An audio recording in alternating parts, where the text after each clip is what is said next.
கர்த்தருடைய நாமத்துக்கு ஸ்தோத்திரம் உண்டாவதாக. சைலண்டாக இருப்பது எவ்வளோ பெரிய பவர் தெரியுமா? சில இடங்களில் எல்லாம் நீங்கள் அமைதியாக இருப்பது தான் ரொம்ப நல்லது.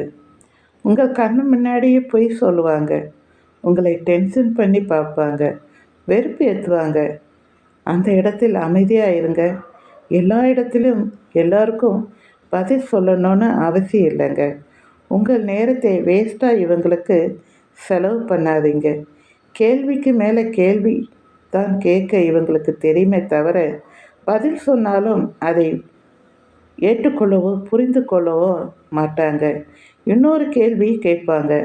அதனால் இவங்களுக்கு பதில் சொல்வதை விட்டுவிட்டு அந்த இடத்தை விட்டு அமைதியாய் கடந்து போய் விடுவது ரொம்ப நல்லது. நல்ல மனுஷனை காயப்படுத்தினா உங்களிடத்தில் சரிக்கு சரி பேசாமல் அமைதியாய் போய் விடுவாங்க. நல்லா கவனித்து பாருங்கள் அவங்கள. நம்மிடம் இப்படிப்பட்ட குணம் நம்ம இடத்து இருக்கான்னு பாருங்கள். இயேசு கிறிஸ்து கூட வாய் பேசாத ஆட்டுக்குட்டியை போல இருந்தார் என்று நாம் பார்க்கிறோம் சில நேரங்களில், இல்லையா?